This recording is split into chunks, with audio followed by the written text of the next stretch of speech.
Good evening and welcome to the Final Word phone-in with me, Majestic, alongside the former West Ham gaffer Alan Pardew. It was billed as a title six-pointer and it was a feisty encounter, as we all hoped it would be on a Sunday afternoon, but ultimately it ended in one to leave all the title race still very, very open. Chelsea fans, are you delighted with that point? And Arsenal supporters, is that 2 points dropped as Chelsea had 10 men for such a long time after Caicedo's red card? And as always, we want your views on the game. The number is 03717 223344. Elsewhere, Liverpool picked up 3 points that they needed. An emotional London stadium today as the Hammers fans paid their respect to the passing of a club legend in Billy Bonds. And Man United came from 1-0 down to defeat Crystal Palace, a huge win at the end of a difficult week for Ruben Amorim. And there was also wins for Villa, who go fourth. And Brighton moved into the top 5 with victory over Sean Dyche's Nottingham Forest. And we want your views on all of these games. Remember, talkSPORT's now bigger than ever. We're on YouTube, Smart TV, so come and watch us in fantastic 17th floor studio here in the News Building in London. But now it's all about you, your views. Call us 03717 223344.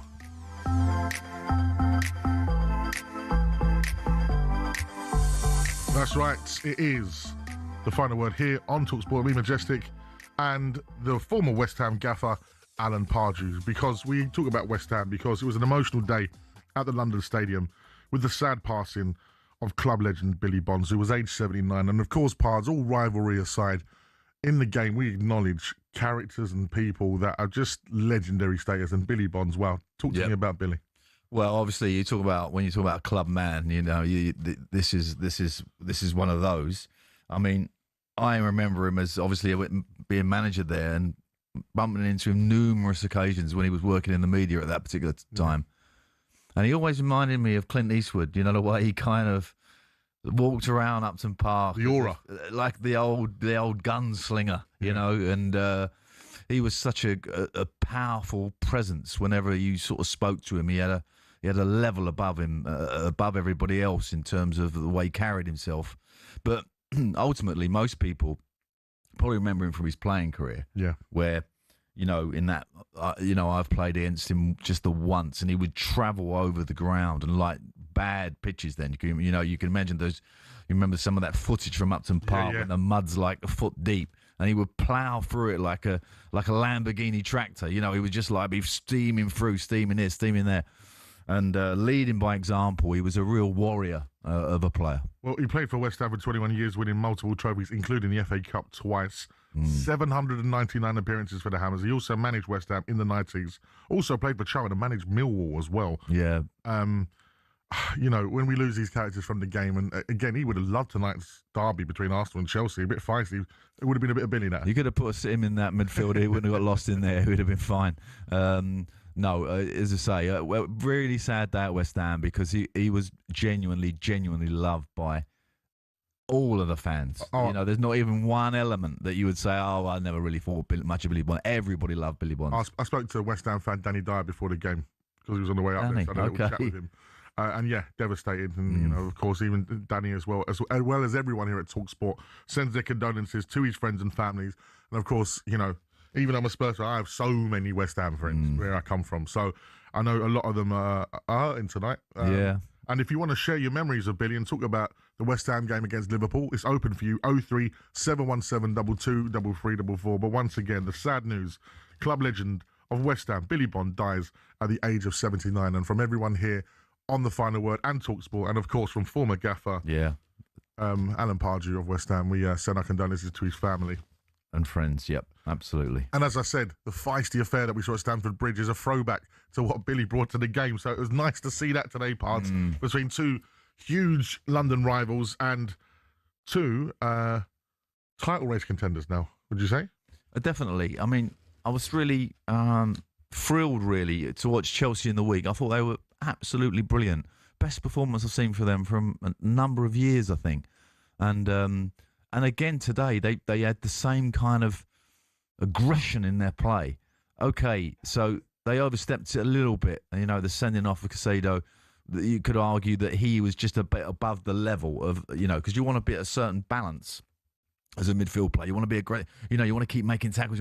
But you've got to have some sort of control. And he lost control in that one instance and got himself sent off. But they didn't give Arsenal any time. You could look at the game and think it was scrappy and everything. But there was so much pressure on the ball. There was hardly any time for anyone. So it made it a real kind of proper Premier League top fixture. And the outcome, I thought, was fair. Arsenal, who have had a great week, by the way, that would have been the cherry on top to beat Chelsea away. And, especially when they went down to 10 men, I thought they're going to win it now. But just to put into context, and this is what's on my running order, so before anyone starts going at me, being a Spurs fan, Arsenal have now dropped points against Liverpool, Man City, and now Chelsea. This feels like the year for Arsenal. This feels like it's their title. This feels like it's their time. Is that concerning at all? It wouldn't concern me if I was the manager. I would be looking at that league table with a 5-point cushion and lost one game thinking, we're the ones and that everyone's got to catch us. So, teams have got to beat them now, and no one is really looking. I mean, even Chelsea, as well as they've played today, and again going down to 10 men, they're threatened on the break occasionally, but you never felt Arsenal were going to get beat. No, and that's the one beauty that Arteta has at the moment. This kind of winning mentality that if you're going to beat us, you're going to have to play exceptional football. Well, they always say as well, if you don't win, don't lose. And Arsenal didn't do that. And the point away at Stamford Bridge is always a good point for someone. It's Chelsea at the end of the day. Yeah, of course. And particularly off the result that they had in the week, where, they've taken Barcelona apart, I thought. Barcelona, I've watched Barcelona for many, many years, and they made them look fairly ordinary at times. So it's been a great week for Chelsea, a great week for both football clubs, actually, in London. And I said to you at the start of the year, I wanted to see that title come back to London, and I think there's a good chance it will. Well, it leaves the table looking like this after 13 games. Arsenal now on 30 points. 5 points behind them is Manchester City and Chelsea and Villa, only 6 points behind. And in football, that's not the biggest of gaps, but as I say, it's still early days. And I think the most telling of signs will be where we are after Christmas pods, when the schedule starts stacking up. We're even starting to see it stack up this week. We've got full Premier League action across talkSPORT over Tuesday and Wednesday. But one thing that I know Arsenal have is strength in depth. And, that other cushion that they have, because you still got to give respect to the champions, Liverpool. They now have a 9-point cushion, and that's going to be a hell of an achievement to try and claw that back. So, it is looking Arsenal's way. But as you say, so many games to come. The league table is beginning to kind of take some sort of shape. I still expect Newcastle to come up that level, up that division, maybe jump 4 or 5 places, maybe more than that. But it's a really competitive league this year. And the bottom of it, when you look at the bottom of the table, I do worry. Obviously, we've had the terrible news about Billy Bonds today, and West Ham's result on the back of that. They're right in it. They're right in trouble down there. And there's like Forest who have got 12 points, West Ham 11, Leeds have got 11, Burnley have got 10, and Wolves look like they're gone with 2. Yeah. So, that you're going to have to concentrate through this December period to get some points on the board if you're down there. Right, the phone lines are now open for you and your opinions and views. 03 717 22 3344. Arsenal fans, are you disappointed with just a point as you failed to beat yet another title race contender? Chelsea supporters, are you delighted with a point after you had 10 men for so long? Call us right now. It's all about you and your views, so come and air them here on The Final Word with Imagine Pards on Sunday night here on talkSPORT.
Good evening and welcome to the Final Word phone in here on talkSPORT with me, Majestic, and former West Ham, Newcastle, Crystal Palace manager Alan Pardew.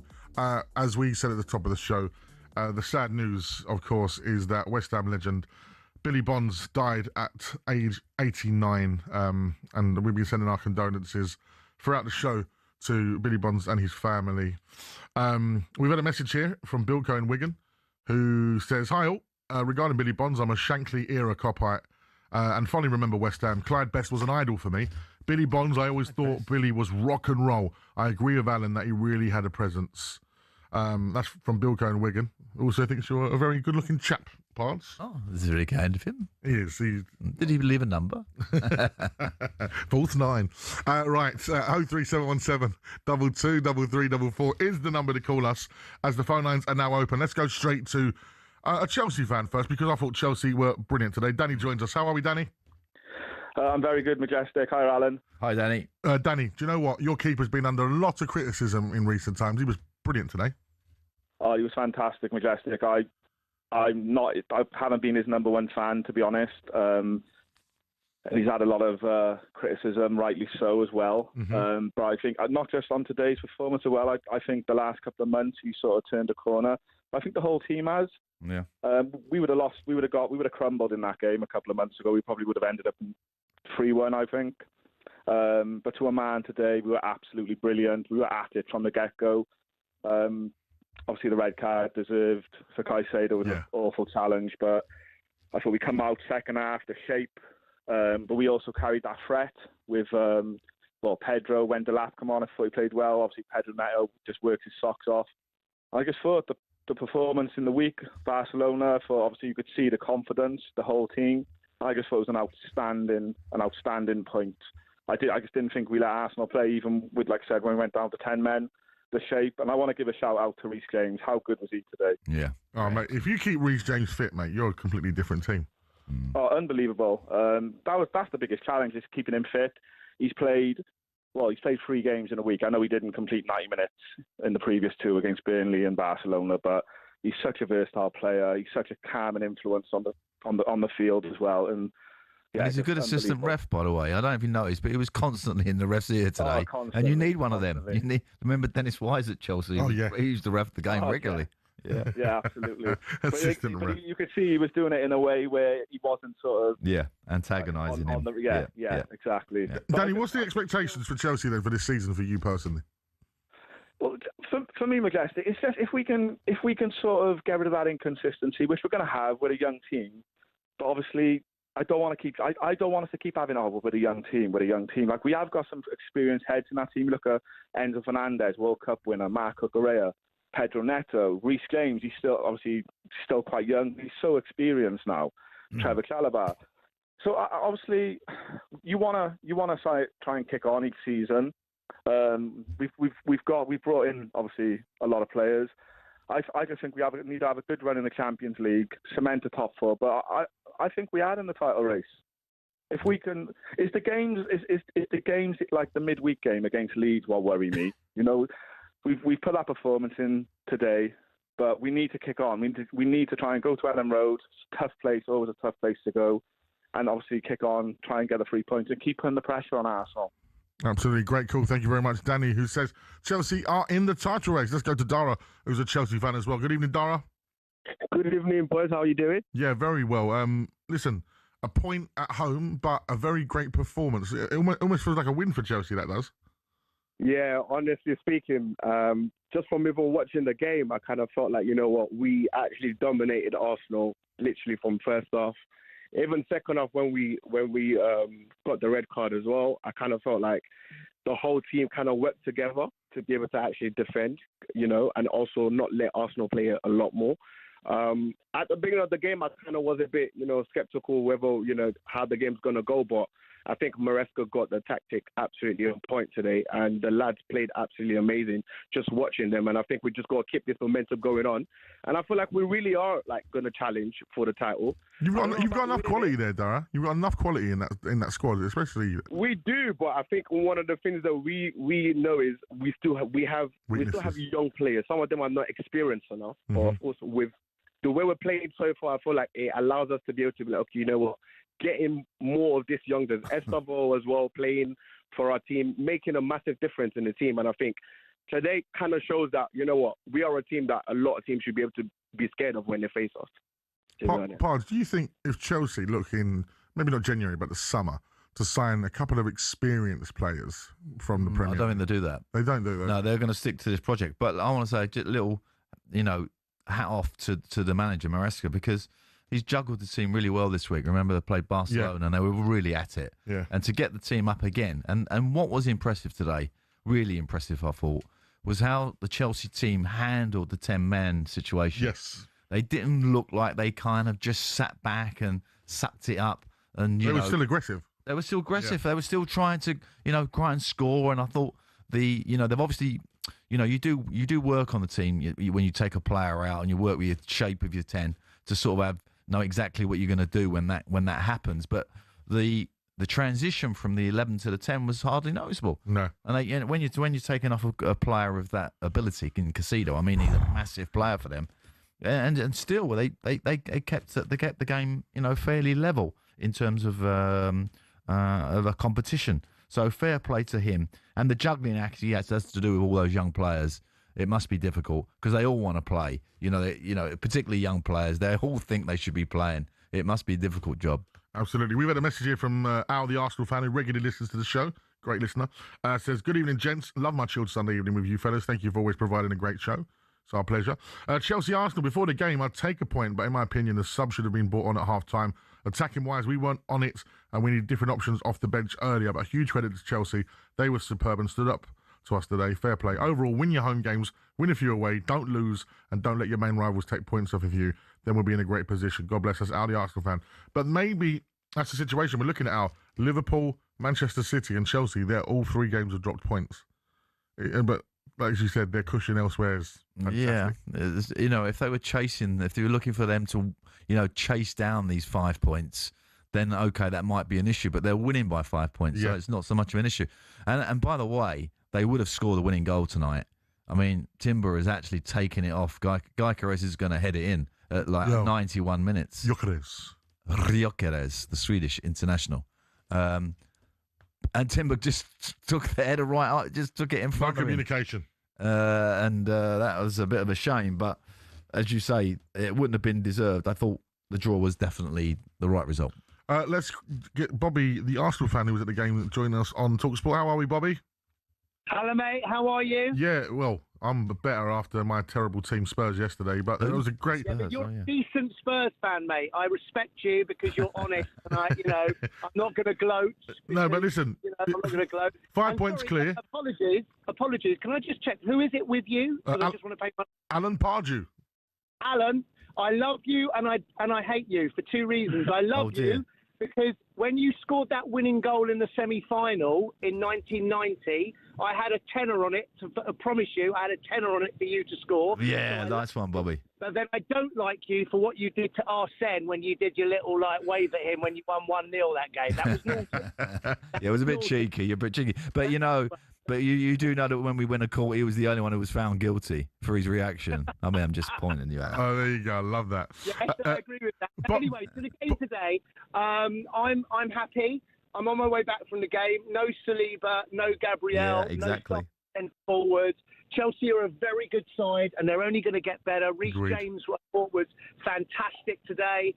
Casado, look, I haven't seen it properly, but from what I've been told, it was a definite. It was bad. But Arsenal, I just want Mikel to be a little bit more. Let's go forward a bit more. Let's go for the win. I still think he's a little bit negative sometimes, but I think we've got a lot of forwards coming back, and we are reliant on Bukayo. And he didn't have a great game today, but he did his little bit of magic, a good goal from Mikel. Yeah. I think we are favourites. No question we're favourites. And the reason why I think we're favourites is because I don't actually think Man City and Liverpool are as amazing as they were. They're still great, but they're not as amazing as they were. And I think we've got a belief that we can win it. Yeah, I also, Bobby, I just think there's less frailties in your team compared to theirs. I look at yours and I think, well... are they going to beat Arsenal today? But I look at Manchester City and I look at Liverpool and even Chelsea, and there's ways that people could definitely get into them. Right, over on talkSPORT 2, right now is a night of NFL action, including the San Francisco 49ers taking on the Cleveland Browns. And after us from Niners, a special program looking ahead to the second Ashes test with former England international. He's back. Goffy's back. Darren Goff. But right now, keep your calls coming into us. 03 717 223344 off the back of a feisty London derby as Arsenal drew with 10 men Chelsea.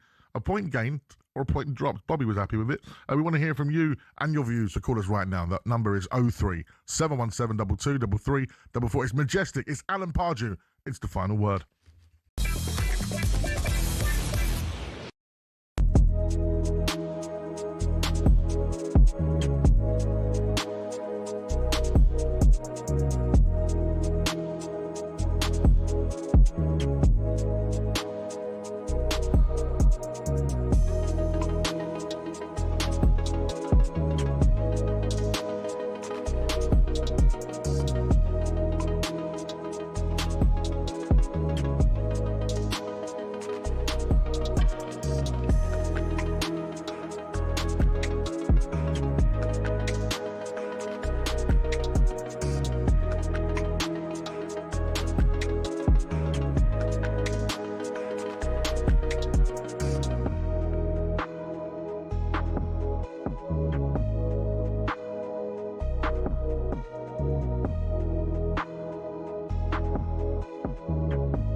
Formula One. It's a sport often seen as insular and elitist, but it's seen a meteoric rise under its owners Liberty Media, not only in popularity and viewership, but in the ability to almost print money.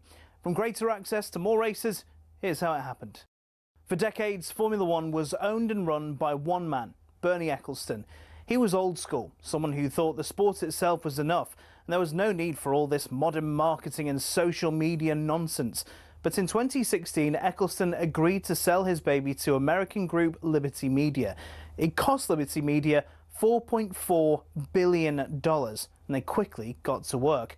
We got an F1 app almost immediately, and teams were allowed to show us more from behind the scenes. One of Liberty's most important deals was with Netflix, which in 2019 brought us Drive to Survive. The effect? an almost 70% rise in viewership for races in the US alone. It's massively benefited Formula One online too, with a rise from 7.8 million followers across its social media platforms in 2016 to around 50 million today. New eyes are on the sport too, with F1's own subscription TV channel, which people can watch anywhere in the world. But the main market they've tapped into is the US. There's now 3 races there a year, in Texas, Miami and Las Vegas, and an American-branded team, Cadillac, getting involved in the sport too. More races seems to be the direction of travel. A street circuit in Madrid's being welcomed onto the calendar, while conversations around a Grand Prix in Africa have ramped up in the last few years. More big events could be in the offing too, after the massive F1 75 season launch event in London in 2025. 7.5 million people tuned in to watch it live across their social media channels, and that doesn't include the viewing figures for where it was broadcast on TV in certain countries. It seems Liberty will do whatever they can to grow the F1 brand. Their efforts have been worthwhile too, with Forbes valuing the sport at $17.1 billion back in 2023, almost 4 times more than what they bought it for in 2016. Not bad, considering it's seen as a sport where people just drive around in circles.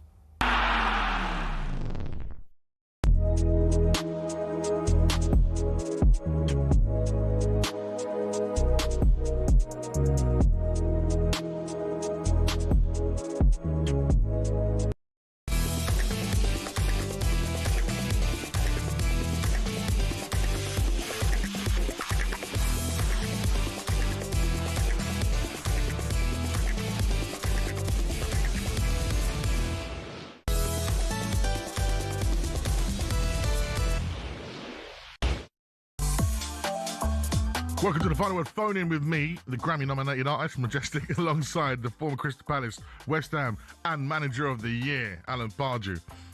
Just throwing out the credits tonight, Pards in the running order. It was another fantastic day of football in the Premier League with vital wins for Manchester United and Crystal Palace. Hard place to go. They came from a goal down. And Liverpool at an emotional London stadium as West Ham paid their condolences to the sad passing of club legend Billy Bonds. Liverpool got their win. Aston Villa flew into 4th after beating bottom-placed Wolves. Pards, 2 points for Wolves. It's not looking good, is it? And Brighton go 5th after their win against Nottingham Forest, meaning the bottom 5 all lost this weekend. The league's starting to split. And in the main event, the title race 6-pointer ended up a point apiece between 10-men Chelsea and Arsenal. But Gunners fans, are you disappointed to drop more points to a title rival? Or like Perry Groves, what a week it's been for the Arsenal. And we want your views on all these games. 03717 223344. The phone lines are now open for you. Call us. It's the Final Word on talkSPORT. Don't forget as well, you can actually watch us on talkSPORT's YouTube channel, on smart TVs, Prime Video. We're everywhere now. It's good. I love watching it. It's good. It's a good watch. Put it on in the background, making a bit of dinner, whatever. Is it? Yeah, good watch. It's radio though, isn't it? Yeah, but it's the watch now, isn't it? TV, radio. Yeah, it's like with podcasts. It's the world we're in now. Well, you're a sort of member of the guild now, the Actors Guild. Oh, of course. Now you're on the silver screen. Well, of course. Uber. Yeah, it popped up earlier. My son Leo's Pards. Yeah. Should we be joined by another member of the Film Society that's been on big films before? Say that again. I've got someone who's been in a big film. Oh, who we got? He was in the Football Factory. This guy. As an extra, but I know him better as the legend that is drum and bass and jungle DJ and Chelsea fan. DJ. Yeah, okay. DJ Fantasy, aka Steve's here. How are we, Fantasy mate? Oh, what are you saying, Madge? You all right, brother? Did you ever get the BAFTA for your appearance in the Football Factory? Nah, man. If you blinked, you'd miss me. But if you watch the extras, I'm on there chatting and that. But it was lovely to be part of that. You know what I mean? So. But hey, Madge, listen, you know what? I've got to just say, I know you're a massive lover of Arsenal, and I'm joking there, but can I just say one thing, right? Nobody seems to be talking about Arsenal and how they have become the Stoke City of 2025 with their long balls, their like set pieces, and it was beautiful today to be able to score against them from a set piece. And like, you know, it would be a shame if they won the title. As great as they are, let's be real, they got great players, but it'd be a shame if they won any trophies basically by playing that way, like Steve, a modern day. Do you know what's going to be mad here? I'm actually going to stick up for Arsenal. Because in the last... I can't believe it. I think it's the last something like 10 games. Like most of their goals have been from from open play. Against Spurs, I think all 4 of the goals were open play. They just gained this reputation early start of the season that they're set-piece FC. That's just another way of winning ugly, I think. And sometimes, again, being a Chelsea fan, Mourinho didn't play the best-looking football at times, did he? Yeah, no, that's true. I was just talking to my cousin Eamon on the way back, and I said, as much as I can't stand the way they play, when we had Jose, we used to laugh and love it, the way we play dirty and that. So I'm being a bit of a hypocrite here, but let's keep it real. Reece James in midfield, what a performance today. Yeah. Well, do you know what? For England's sake, he needs to stay fit. Yes, definitely. He's that good. And you know what? I want to say about Maresca as well, because Maresca's taken a bit of heat, but like what I love today is when we had Caicedo, who for me is like our best player, sent off. Like against Man U, he panicked and he kind of lost the head. But today he just was calm. And like I at times I forgot we only had 10 men today. I thought honestly at the end of the game, like everyone was just so clapping the boys off and so proud of how they played. You know what I mean? You know what? I'm starting to see a bit of togetherness with this Chelsea team. Even Sanchez, who's been under a lot of criticism, he's definitely improving. And today, there's also a growing belief amongst them. You can sense it. And I think that does in between the units. And I think it is people like Cucurella who's really stepping up and becoming a leader, and being a winner. And like seeing that Sanchez save at 88 minutes from Mourinho. With his weight going the wrong way as well. Mate, and you know what? Cucurella was the first person to have a go at Mourinho. Like, how dare you get on my keeper like that? That's the kind of Chelsea spirit that we've not seen in a while. The last time I think I saw that was with Thiago Silva, Steve. And I think these boys are growing up together and they're becoming a team. And it becomes scary again because Chelsea are becoming the power that they once were only a few years ago.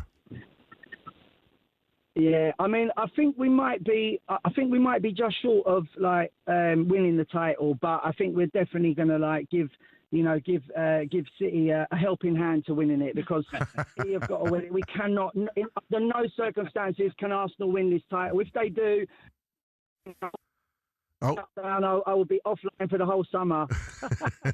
You're only taking bookings abroad, Steve. Yeah, exactly. you and IC3, the Chelsea combination. Yeah, get me, bro. Definitely. Roger will be like, no, he won't even be wanting to touch the mic. Do you know what I mean? You're on the way home now? You guys doing amazing. Yeah, we're stuck in traffic, and I thought I had to give you a call because we're locked into the show. The show's always amazing. You know that I'm a big, massive supporter of you, Mad. You're one of the legends in this business. Do you know what I mean? And thank you, my bro. And yeah, it's great to listen. So yeah, man, big love up the to Chelsea. You, and also Alan, big love to you. Chelsea. Thank you very much. That is Jungle and Drum and Bass Royalty, DJ Fantasy, aka Steve. It's funny, isn't it? It's like I'm Majestic, aka Kev. DJ Fantasy, Steve. And maybe that's the jungle part. What's that? So jungle is a style of music. Oh, okay. So jungle was born out of sort of rave and hardcore, and it has elements of broken sort of hip hop breaks, ragga vocals and sound effects. Ragga vocals. Yeah, like give me that road boy somewhere. Oh, okay. Do you know the song Original Nutter? No, of course I don't. Come on, Sing it a little bit. No. Explaining Original Nutter to Alan Pardew on talkSPORT. On talkSPORT. Right. I'm definitely living in a parallel universe. Right, let's go back to the phone lines. We've got an Arsenal fan. Anthony joins us. Good evening, Anthony. Evening, Madge. Evening, Pod. And you've got to be impressed with me sticking up for Arsenal there. Yeah, I mean, first I want to say condolences to Billy Bond's family on a tragic loss. Well, I mean, the game today, I mean, we were without our two first-choice centre-backs. And Mosquera and Hikapié haven't played together before. So we're without half of our first-choice back line. Is it an opportunity missed? Maybe. But I think not many teams will go to Stamford Bridge and take 3 points. No. I think a draw was a fair result. I think Chelsea just came out the blocks quicker second half. They did an Arsenal score from a set piece. Maybe we should have defended that better. But we got back into the game. We showed our character, got back into it early. Maybe we should have pressed you more. Let me just be devil's advocate, right, on this, because this is a little thing for me. That the way Arsenal play right at the moment with the long throws and the set plays, etc., it slows the game down, and it actually makes it easier if you've got 10 men if that happens. An old Arsene Wenger team, there's no way they would take any time over set plays. The ball would have just been in play and they'd have been working the scenario and keeping pressure on Chelsea. And that's the balance between how Arsenal used to win the title under Wenger and this team that could win the title under Arteta, the kind of change in emphasis between that free-flowing, let's keep the ball in play, let's really kind of work the opposition to almost exhaustion, which the old Arsenal, to this one, which is much more structured. It's just as effective, but it's different. Yeah, absolutely. Great call indeed. Thank you very much, Anthony. It is Sunday night. It's the final word with Madge and Pardew. Keep those calls coming in. 03717 22 3344. It's Sunday night with a record-breaking final word.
This is the final word here on talkSPORT. Me, Majestic, and former West Ham gaffer Alan Pardew on a Sunday night where we reflect on the big London derby. Keep those calls coming in. 03717 22 3344, as we'll be going back to the phone lines very soon. So now let's look at Sunday's other big fixtures as Manchester United and Liverpool face huge games in the Premier League. Let's start with West Ham against Liverpool at the London Stadium. Of course, part of an emotional day at the London Stadium with the sad passing of club legend Billy Bonds, aged 79. Let's quickly talk about Billy before we move on. Wow. Embodied West Ham, that man. Yeah, he's the record appearance holder there, 700 odd games or whatever it is. It was just colossus of a man. It was, that term "man's man." It's a strange term, really, but it's like what it really means is like, as a physical man, to look at a strong man like Billy Bonds, you couldn't help but admire him. He was always like up for the battle, take anything on, brave as a lion, and obviously could play. Wow, he could play. And a terrible, terrible loss today. But of course, his memory will linger. And it was sad that they couldn't get a performance. And I thought Nuno was right to reference him after the game and say, obviously they wanted to put a performance in, and they just couldn't quite reach the levels. You're not going to reach the levels when one of your players gets sent off like that, by the way. Absolutely. And Billy Bonds would have been the first to have put him up against the wall and strangled him, probably, Paqueta, because, it was a ridiculous sending off. But, for Liverpool, it was a great win, and Isaac to score was very, very important. Lucas Paqueta has actually taken to social media because there was a video of his sending off, and someone said it's ridiculous behaviour. He's come out on X himself and said it's ridiculous to have your life and career affected for 2 years without any psychological support from the federation. Perhaps this ridiculous behaviour is just a reflection of everything I've had to endure, and it seems have to continue enduring. I'm sorry, I'm not perfect. Very interesting to hear. Wow. Well, we do know he's had major issues. Obviously, had the betting scandal, etc., etc. And he obviously, in saying those words, it sounds like he's smarting from a lack of support, either from the club or from the PFA or whichever he's indicating, or even the FA. Still, that you have to put that to one side and say, well, okay, the frustration can come out, but you have to utilise it in a better manner than that. Well, for Liverpool, of course, 3 very important points, and even more importantly, Isaac scores his first Premier League goal for Liverpool. And a good goal, actually. Yeah, he took it so quick; it made it very difficult for the goalkeeper. And Arne Slot, it was such an important win for him. It settles the camp a little bit. They can go into the next few games with a bit more confidence. They look better set today, and they didn't look as desperate. Last 2 times when I've seen them get beat, they've looked desperate. Some of their play, just individually and as a team. But today they looked a lot more in control. And a tricky fixture as well to go down to London Stadium on a Sunday, especially on an emotional day, as we mentioned before. But West Ham, no shots on target today. Is that a worrying stat, especially where they are on the table? Yeah, it is. And West Ham got beat today. Nottingham Forest got beat today. And Nottingham Forest obviously had a great result in Europe in the week. Yeah, against Malmo. I'm going to have to remind Dyche to keep his focus very much on that league table, because they're right in it still. They're not. No means are they kind of okay now. Dyche is there; they'll be okay. They've still got some work to do. In the other games, Crystal Palace 1, Manchester United 2. Now, I was on the sports bar on Thursday laughing with Jermaine Pennant at the fact that Crystal Palace, I think 18th in the Conference League table. Terrible for them. Some of the names around them in there, like Zrinsk and Sigma, like these teams I've never heard of, right? But they'd been doing well in the Premier League, so I thought Man United coming to Selhurst Park, very difficult place to go. Losing 2-1. Man United come from a goal down to win the game. A massive win for Ruben Amorim after Monday's defeat against 10-man Everton. Palace got to be disappointed with that. Yeah, and again, Mateta is a strange player because he had an unbelievable chance to make it 2-0. And that might have been a different game. I think so. But, and he has that kind of inconsistency about him. They do create chances, Crystal Palace. And I thought the system, everyone calls about the system, but it did match up today. And I was fully expecting Crystal Palace to win that game, if I'm honest. And that's not a fixture you look at on a regular basis over the years and thought, oh, well, Crystal Palace are favourites. But they were favourites. But Man United did the job on them today. And fair play to them because they had to dig deep. And nice to see Mounty get a goal as well. Yeah, and obviously Xerxes as well, who's not had the brightest starts at Manchester United in his United career. Both goals were preventable, actually, from Crystal Palace's point of view. and they'll be disappointed. But as you say, 2 goal scorers that were important for Manchester United. An interesting thing to point out, of course, was Mateta's penalty because he got the chance to retake it. Of course, which is that new rule. Yeah, because last year, was it in the Champions League? I think there was a double touch and that went to a goal kick, I think. So he got the chance to retake it. Got to take your hat off when you have to go again. It's always difficult. But yeah, interesting that rule change. It's got to be frustrating for those that last year didn't get to retake when that rule changes. I mean, the penalty just sums up Mateta because he double kicks it, right? Scores. He still scores, by the way, but he has to retake it because he's double kicked it. And it was a genuine double kick as well. It wasn't like he slipped or anything. And then he takes the second penalty with such aplomb. Clean.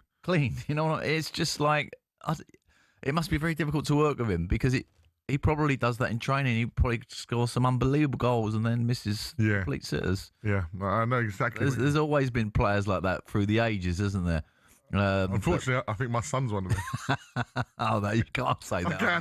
I can. You can't. Because there's some brilliant stuff, and then you we're out of November now. We, mental stability and all that. You're meant to be sending the right message. Yeah, but I still think he's a good player. Oh, okay. I just think that, he'll score a wonder goal and then do a double touch penalty. Right, elsewhere there was wins for Aston Villa against Wolves in the Midlands derby there. Are Villa in the title race? They've got the manager for it. They've got the players for it. Why not? They are. They definitely are a great side, and they have been for the last 2 or 3 years. They had a dodgy start, and I think now they have settled and they are fine. They are flying, and they're a form team. You wouldn't want to play them at the moment. That's for sure. Can they win the title? I don't think so. I don't think the depth is there in the squad to suffer the program that they've got coming up. So I put them as a distant title challengers. Are you replacing? I'm still sticking with Newcastle, not as title challengers, but top 4 challengers. They've got a long way to go. 6 points behind, but what's going on with Ollie Watkins out of Villa? Because it just doesn't seem to. I think was it 1 goal in 17 or 18 now. It doesn't seem the in favour striker as well. Would you? If you was him, would you look at a possible move in January? I think Ollie wants to move, if I'm honest. And I think he has a fairly good reason because when they got to the quarterfinals of the Champions League and he got left out for a player on loan in Rashford. Yeah, that was the end. Both ties, the high-profile game, he had earned the right of all the goals that he'd got to get them there, and then he doesn't play. I just think there's a bridge burnt there that is difficult to come back from, and I do think that relationship is broken.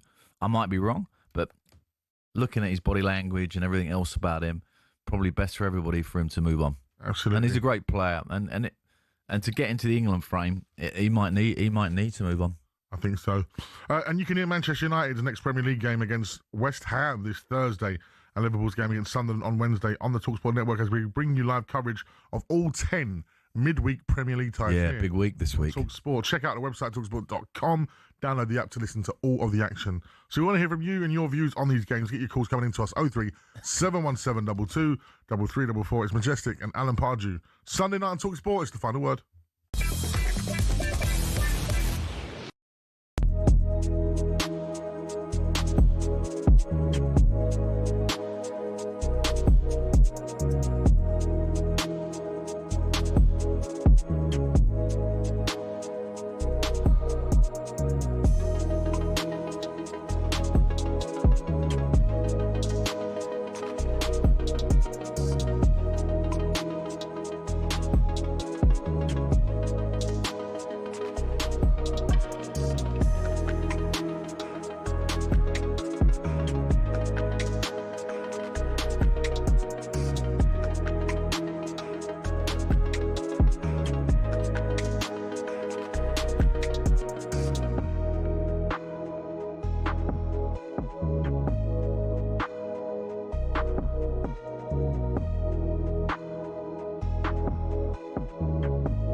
Cricket balls are red, baseballs are white, American footballs are brown, and tennis balls are yellow.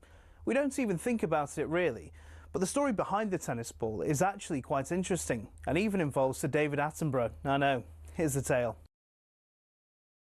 Tennis has its roots in 12th century France when people used to make balls from all sorts. Cork, wool, chalk, animal fur and even human hair. Uniformity was found centuries later when people started making balls out of something called vulcanized rubber, invented in the US. But the balls kept on breaking, so a British lawyer, who also loved tennis, suggested they put a flannel covering on the outside, and thus the tennis ball as we know it was born. One problem, it was either white or black. And when the controller of BBC Two, Sir David Attenborough, decided Wimbledon would be shown in colour on the BBC in 1967, no one could actually see the balls on telly. So the International Tennis Federation went away and created a new colour called optic yellow, which would show up without the need for a 4K LED display. Not that anyone had that in the 1960s, of course. Since then, all tennis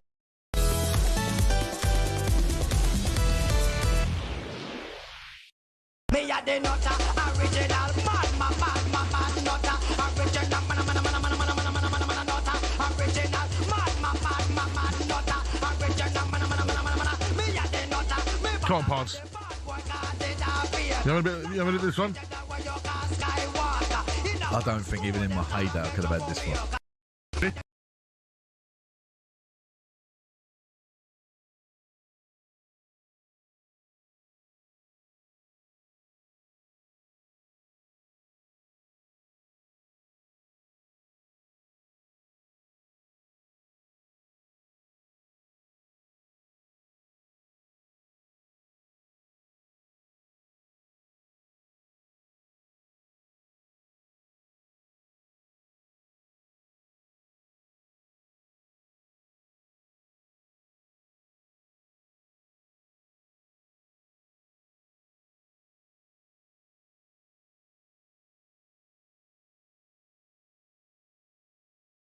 Nutter. I bet you didn't expect to hear that on a talkSPORT on a Sunday night. Let me know if you like a bit of jungle by texting us. We could have a jungle section. We could have a jungle section. Any favourite jungle tunes of yours? I can think of a few players that could have definitely done well in the jungle. What, in I'm a Celebrity? Exactly. Like Harry. Well, you know, he's a terrific member of Cars and he's a terrific player. Benjani didn't want to go see it. I said, Benjani got to play. Was that Harry? Yeah, well, you know. That's not one of your better ones. You don't like that one? I've done it too, Harry. What did he just laugh at you? I don't see anything like that. 03717 223344. Indeed, it is the final word. Give us a call. Let's talk about Liverpool because they finally got that win that they desperately needed and they looked a lot more comfortable. Let's go to Tony, who was at the game today. How are we, Tony? Evening, lads. How are you feeling today now? Does it feel a little bit of relief getting that win? It does and it doesn't. I think what happened with Billy Bond is just very sad. I think that affected the West Ham team. I just thought Slot made a big call today by dropping Salah. Now, I go every game and the lads have been talking and he's just not doing it, Salah, and no one's undroppable. And the fact that he dropped him the other week when we played Frankfurt in the Champions League away and we beat them 5-1, and then he put him back in. So we made the big call today, dropped him. And, I know it wasn't a brilliant performance, but we still won and didn't concede, because for me, I think his legs have gone a little bit and he doesn't help the full-backs out either. So I think going forward, I think he's got to keep the same team. For me, Alan, he's got to find a space for Isaac and Wirt, because he's paid that much money for them. For me, they've got to start every week. Let me ask Pards this one, Pards. When you got a club legend and you got to start thinking about maybe the legs are going, I'm sure you told me you've had someone. Who did you have before? A few players. Yeah, I'm not going to mention names, but, how difficult is it to try and drop them when they've got such a legacy at the club, as Tony's saying with Salah? Yeah, it's very difficult. Particularly, he won the championship last year, and Salah was a massive part of it. So it's one of his best seasons. That's what I'm saying. So it's only this period. But Tony's right. There comes a point in your managerial career where you have to leave out a big name, and you have to be strong and show the group, because when you're looking over the game plan and you're reviewing it, and you can just blindly see that this guy is actually not doing the job that you're constantly asking him to do. Okay, this week you get another chance, blah, blah, blah. To actually leave him out was a big call. And I think, excuse me, I'm going to sneeze. I think he's right, Tony, in so much that it was the right decision, and they've won the game, and now he's got to fight to get his place back. And what usually happens with players of this calibre is that the penny kind of drops a little bit, and they go, right, I'm getting older in my age. I need to readdress my game, and they start evolving. And he'll go in the gym. We saw it with Rooney, didn't we? It might evolve into a better product. Further, in like 6-7 weeks' time, really nail down his training, really work on his fitness or his speed, or just let him focus on his game a little bit. So in a way, it gives him a breather to focus on himself. And I love him as a player. I've always loved him. So let's hope he takes that on board, takes it as a hit, but takes it in a positive way and comes back stronger. Let's go to a West Ham fan that joins us. Lee joins the final word. Good evening, Lee. And, of course, our condolences for the loss of a great club legend in Billy Bonds. Yeah, really sad day all round there. I was hoping it was going to give the fans a lift and the players a lift, but unfortunately, not the performance Billy wanted to see. Absolutely. And let's talk about Paqueta and that red card as well. It was silly, wasn't it?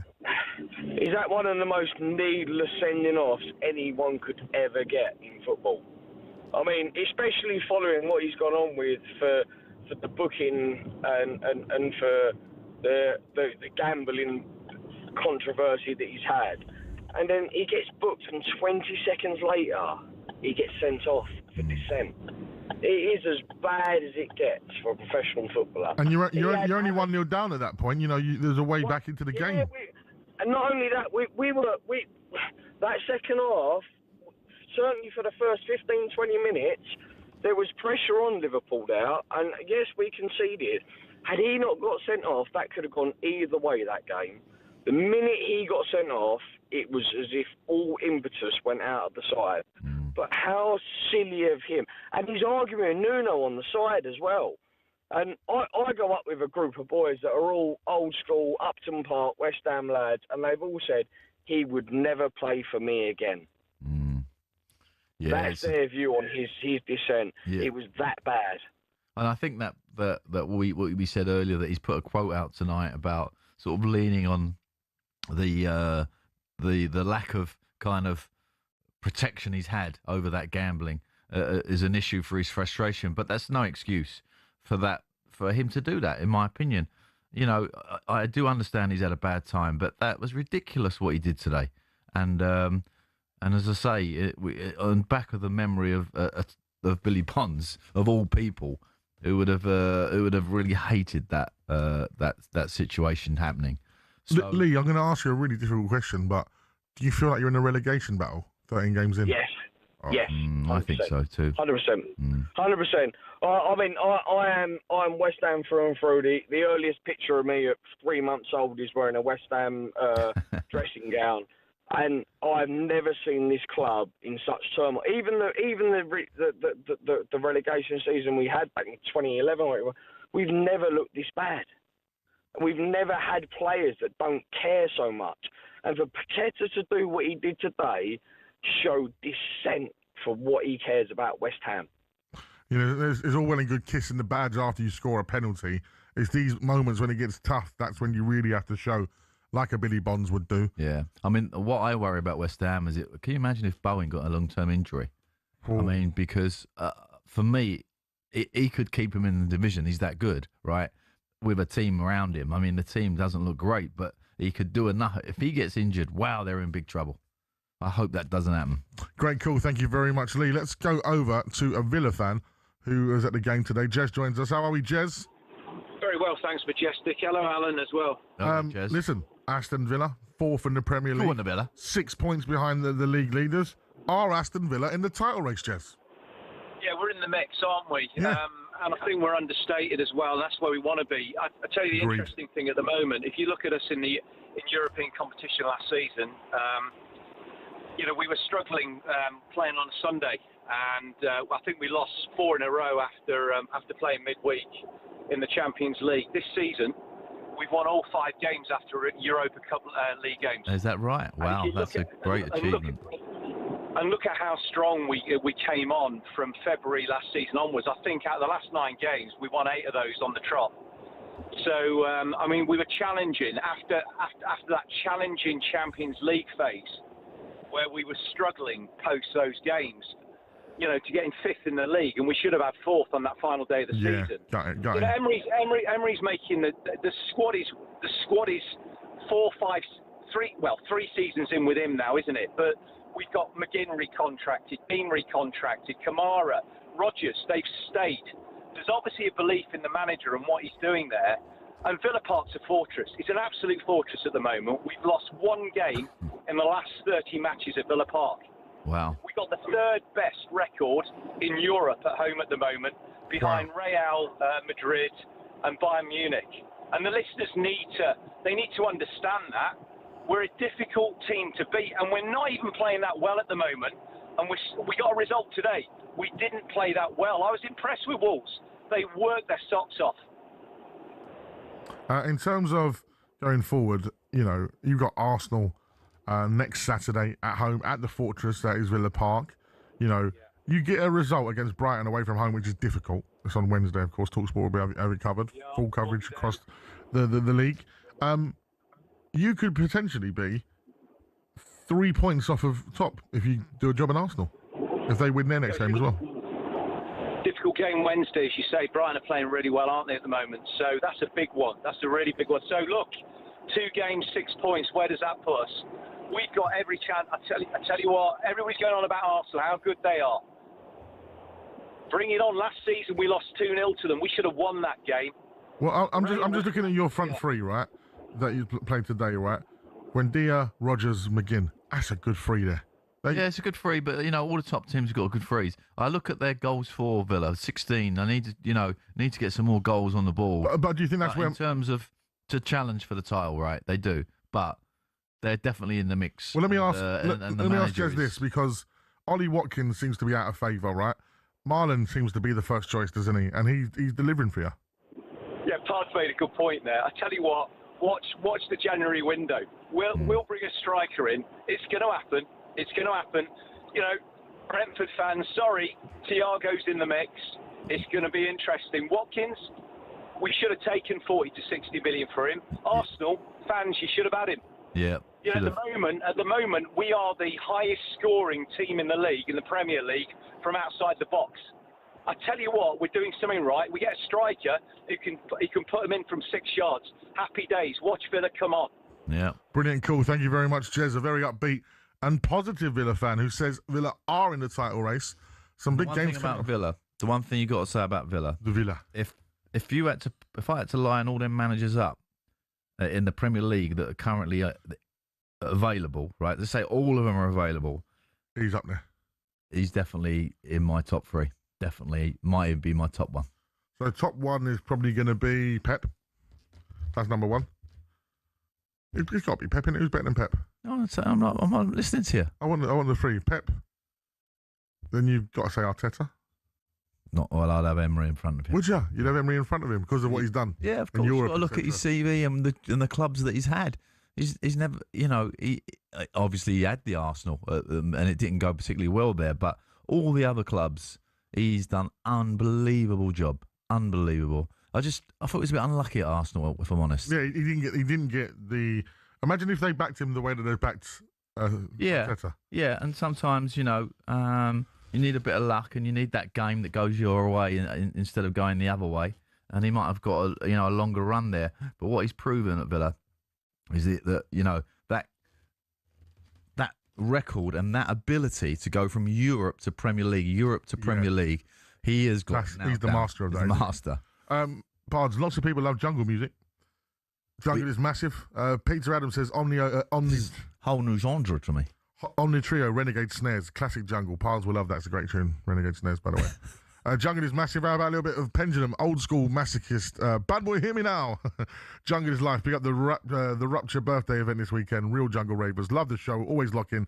Joshua from Sheffield says up the owls. Just on the last question on the jungle stuff, right? Where do you get this music? Where am I going? Where do I go and hear it? Spotify and iTunes. No, I don't mean that. I mean like where's it played? Is it clubs and stuff? like in a jungle rave festivals. Rave. Yeah. Okay. I tell you used to have loads around here. It was the Coronet, which used to be in Vauxhall. Yeah. What was that club? Wicked, like 3,000 cap venue.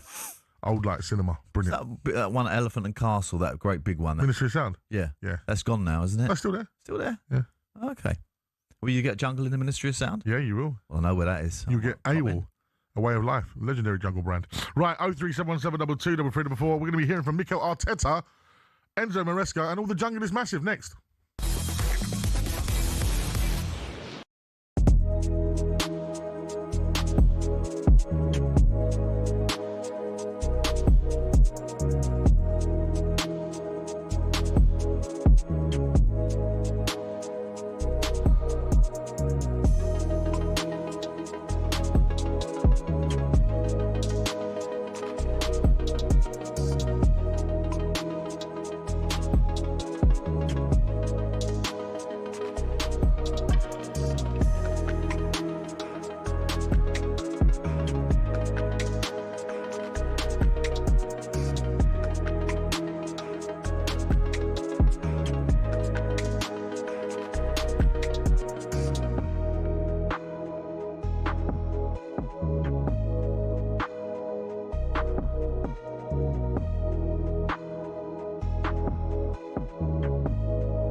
Step up to the Oki and win on talkSPORT.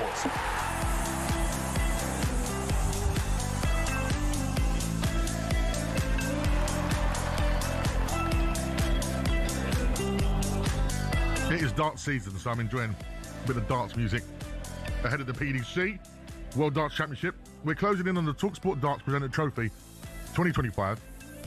Now in its third year. Now, firstly, Pards, have you been called up for this? No. The record-breaking final word, the duo that no one knew they needed in their life, Maj and Pards. Overlooked again, producer Ross, for the darts. Do we put it on his head? Well, he's obviously not backing us, is he? Like, you know, you need someone in the background to back you as a putting you forward. Yeah. And what about paddle? I fancy myself at paddle. I see there's a bit of a challenge going, and we haven't been mentioned in that. We haven't been mentioned in nothing, mate. Ain't even got our names in our jingle. I want words.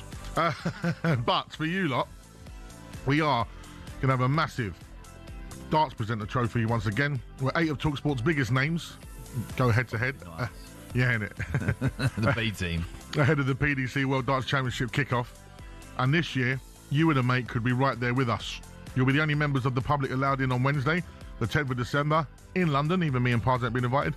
2 seats, 2 insider passes, a true money can't buy experience for the ultimate talkSPORT fan. The very next day, you'll also be heading to the opening day at the PDC World Darts Championship. Plus, we'll sort out 2 nights hotel stay and a whopping £2,500 in cash for the darts. Very nice. For your chance to win, text Very the word. handy with Christmas around the corner. It is. Text the word win to 83338. That's 83338. Text costs £2 plus your standard network rate. Or call the number on 0343 42 39761. Lines close 4 p.m. on Thursday.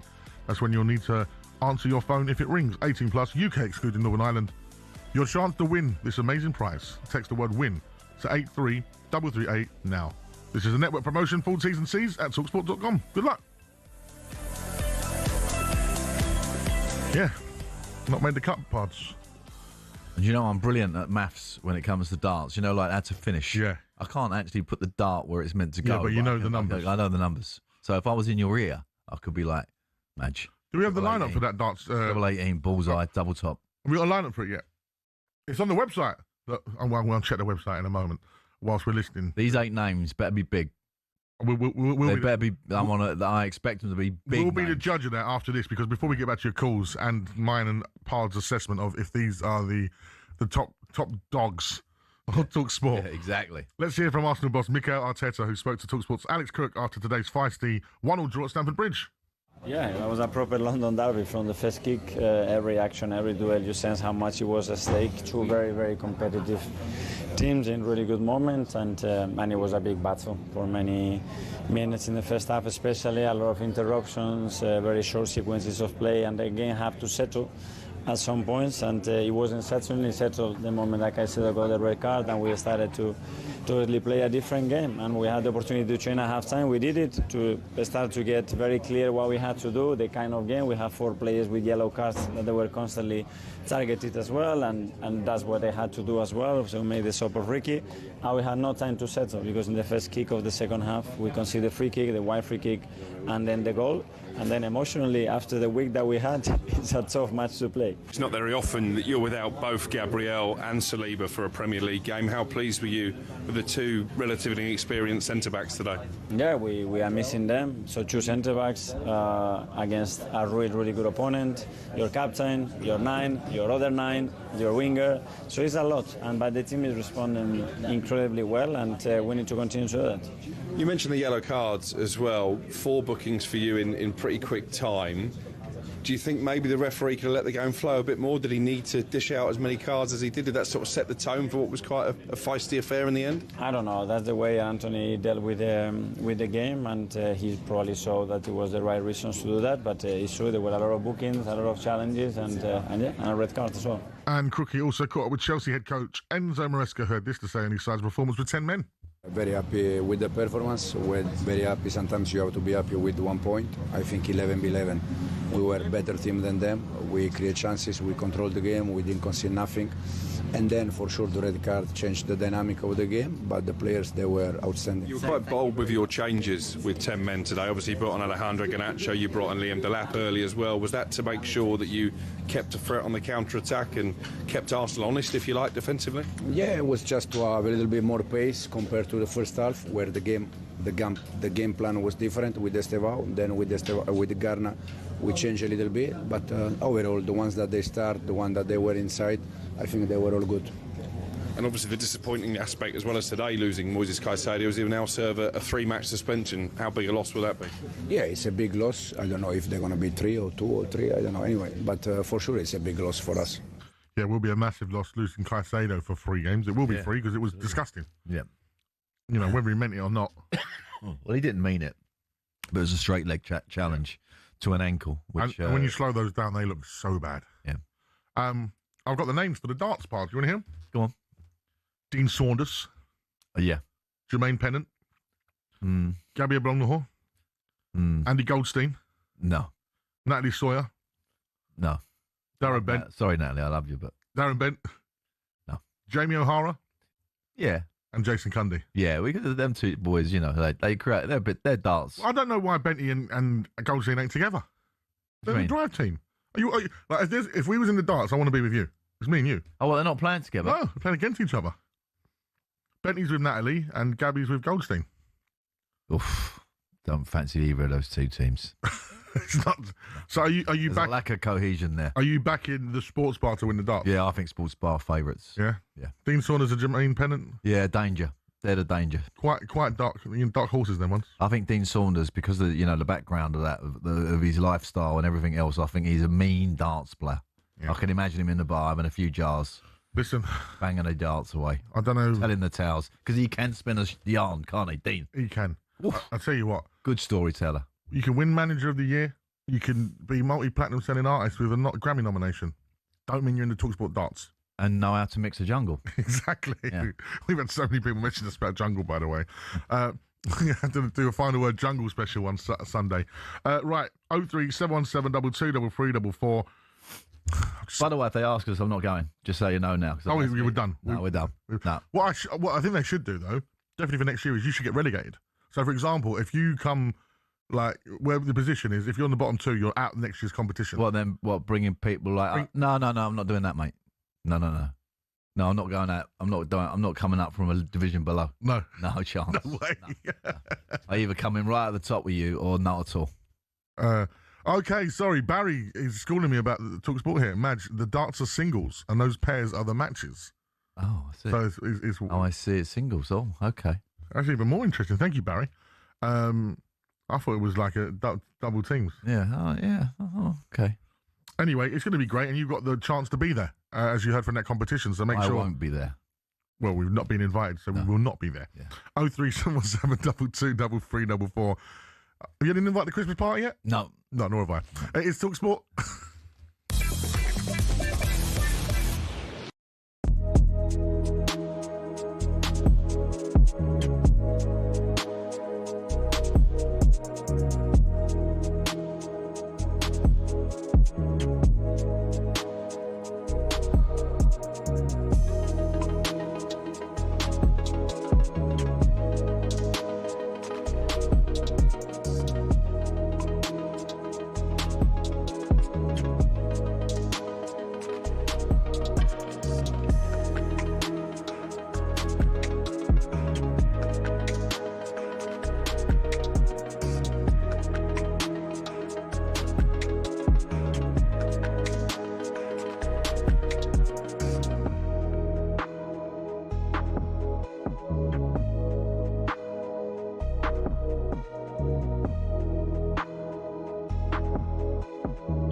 Formula One.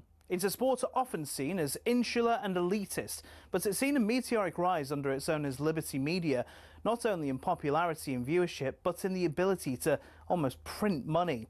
From greater access to more races, here's how it happened. For decades, Formula One was owned and run by one man, Bernie Ecclestone. He was old school, someone who thought the sport itself was enough, and there was no need for all this modern marketing and social media nonsense.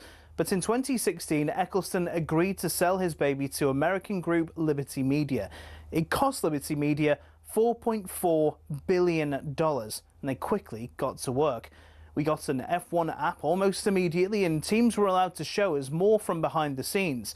One of Liberty's most important deals was with Netflix, which in 2019 brought us Drive to Survive. The effect?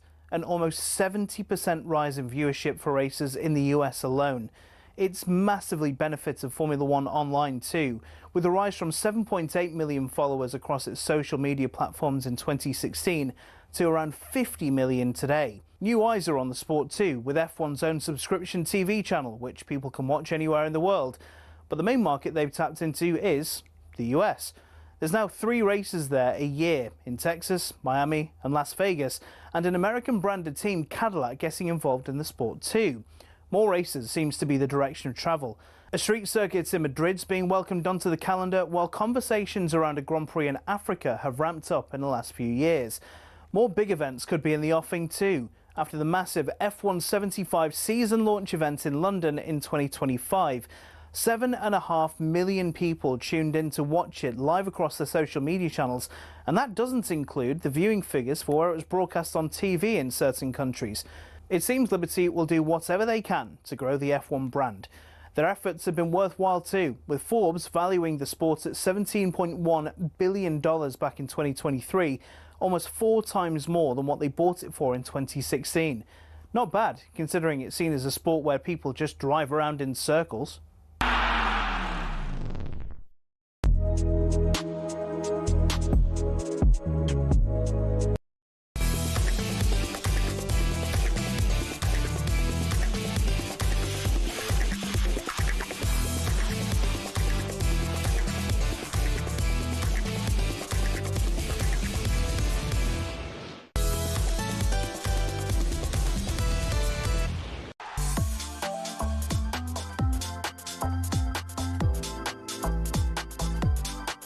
I love our little skippy beat on a Sunday night. It is the final word here on talkSPORT with me, Majestic, alongside the former Newcastle boss and Fulham fan, Alan Pardew. Great Saturday for you, Pards. And right now, we are the only place on national radio taking your calls, so keep them coming in. 03 717 22 344. Soon we'll be discussing another shocker of a Saturday evening for Spurs. Do we have to? Afraid so. That led to Thomas Frank detailing his displeasure with the Tottenham faithful, probably including myself. But now it's time to cheer up Laura, the Liverpool fan. We love Laura. And Jill, the Manchester United fan. And Jackie, the Man City fan. We love them all. But it's Laura's favourite part of the show. It's the greatest quiz on radio. The Mystery Football Songs Quiz. It's Sit With The Players. All you need to do is tell us what famous footballer is linked to these 3 songs. Remember, it can be clubs that they've played for, a nickname, or even the country they were from. So, my selector, Jungle is Massive, DJ Kitsch. Let's drop the song montage.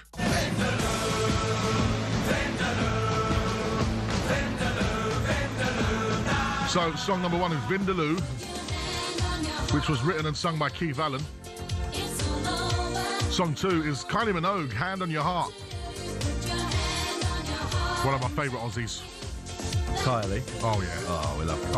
Oh, yeah. And Mark Morrison, Return of the Mac. What tune this was? That's it, yeah, go on, Barnes. Why does he sing it that weird way? When I start again. Like he's not breathing through his nose. Do you remember Shooting Stars with Bob and Vic, and they used to do the pub singing? Yeah. And here's how it's sung properly. Right, Vindaloo was written and sung by Keith Allen. Although I do prefer Lily Allen. Kylie Minogue, Hand on Your Heart. Like She's Kylie Minogue. Australian. One of my favourite Australians of all time. Definitely. And song number 3, Mark Morrison, Return of the Mac. If you think you know the answer already, then text us to 81089 or WhatsApp us for free on 03 717 22 3344. Have you ever gone back to a football club? Like you was at a club and went back? Crystal Palace. Of course you did. Yeah. Did you play that when you walked in at Sellers Park? When you walked back into Sellers Park, was you like, Pards is back? How are we? There was a little bit of that. Yeah, of course it was. Yeah, a little bit of a strut, I suppose. Yeah, a little bit of a strut walking in. What song was you playing on the way there on your first day when you was back? Well, you don't play a song, do you? Oh, I would. That would be my soundtrack. That would be it, would it? Okay, I didn't play a song. Right, Man United got a very well-deserved victory today. Let's go to Reese, a Man United fan, see how he feels about that today. How are we, Reese? Hello, mate. Can you hear me okay? Yeah, can hear you loud and clear. It's a Sunday night, and we're not talking about Man United losing. Reese, that's a real positive. Not really, in my view. It just makes the Everton result even more frustrating, in my opinion. Yeah. Where are you with the manager now? I'm hammer him out. I have been for 12 months. It's just not working. It's up, down. We are Moments FC. Moments FC. Yeah, I mean, we just look like we're relying on someone to do something. There's no patterns of play. It's so frustrating for me to watch. I mean, the Everton performance was like, I don't know, that just, even in the history of Amorim's career at Man United, that was a low point. It really was a poor performance. And yet today, to go to Crystal Palace, who don't lose many games, by the way, particularly at home, it was a great result. I mean... Yeah, it's a great result, but next week we can go and lose again. Well, you got two games this week. Where's the consistency? Do you know what I mean? It's just so frustrating as a fan. How do they build consistency parts? Sticking with a manager? Well, I think the most important thing, which I said at the start of the year about Manchester United, is that I always think they're vulnerable to conceding goals. And when you're conceding goals, it changes the format of the game. When you play against the top teams, they don't usually give you a sniff. And when I think of the great teams I've played against in the Premier League, like the Chelseas and the Arsenals and Liverpools and Man Uniteds, when they've been great, they don't give you any hope. There's no destination for you. They don't give you a destination. Yeah. And I think this Man United team give you the destination that you could score, you could get there, you could arrive, you could actually win. And I think that's where Man United are, and I think that is where the frustration is. Where Reese is with the team, yeah. Brilliant, cool. Thank you very much, Reese. Now, it was a great week for Sean Dyche and Nottingham Forest. In Europe. Yeah, of course, a very historical game as well against Malmo. Yeah. And they won 3-0, but back in the Premier League today, they lost 2-0 against Brighton. Let's speak to Craig, a Forest fan, to see how he feels after that. How are we, Craig? I'm very good, actually, and it's the first time I've ever called, so it's great to get on the show. Well, I've been a big you are fan very for welcome. Many years. You are very welcome, very Craig. much. Thank you. We're very privileged that you've done the first time call with us today. Nottingham Forest, listen, a great win in the week for you. I thought you were brilliant in Europe. At home today, losing to Brighton, who are a good side. They went into fifth today. Sometimes you can lose. Sometimes you can lose well. How did it end up for you today? I think that they played quite well. I think they was in the game for a long, long time. And obviously, when it gets to the end, you push for that equaliser, and there's every chance that you're going to concede on the break, and that's what happened. But I wasn't disappointed with the performance at all. I thought it was a good performance. Do you think, Craig, you got enough to get out of it? Oh yeah, 100%. Yeah. 100%. Because the players, we brought a lot of players in. It takes some time to settle, and it's kind of like a new team and an old rejig. But I was over the moon when they brought Sean Dyche in. I was absolutely over the moon. The one thing that's always stuck with me was when they sacked him at Everton, and he said, "I'll just go down and I'll watch the Forest at the City Ground." And I thought, what a lovely thing to say. Do you know? And we've got Warren and Stone on the team, so I couldn't be happier with the way things are going at the minute, because I did think we was going to get relegated. Yeah, well, you got some honest citizens, didn't you? And that's the truth of it. And Woney and Stoney, my assistant at Newcastle, he's a great lad. So Dyche got a great little team around him. And it's just that transfer from Europe to the Premier League that worries me. Whether you're going to be able to cope with, that progressing and you fighting down there. That's what worries me a little bit. But as you say, in terms of the group he's got plenty of players to choose from. So hopefully Dyche will make the right calls. And I think it's probably one of the most talented squads I've seen Dyche be in charge of. So, he's sometimes thought about being a bit too pragmatic. I think with this, it allows him to have the top end of the pitch covered as well, because with some of the exciting players like the Morgan Gibbs, White, Hudson-Odoi, There's some great players in Nottingham Forest. Yeah, no, I agree. 03717 22 Still to come. We're going to give you that song montage for the quiz. Lots of people getting involved already. That is the number to call. Coming up next, we have to talk about Spurs and producer Ross's team, Everton. Misery loves company. Here on The Final Word.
Vindaloo. Kylie Minogue, Hand on Your Heart.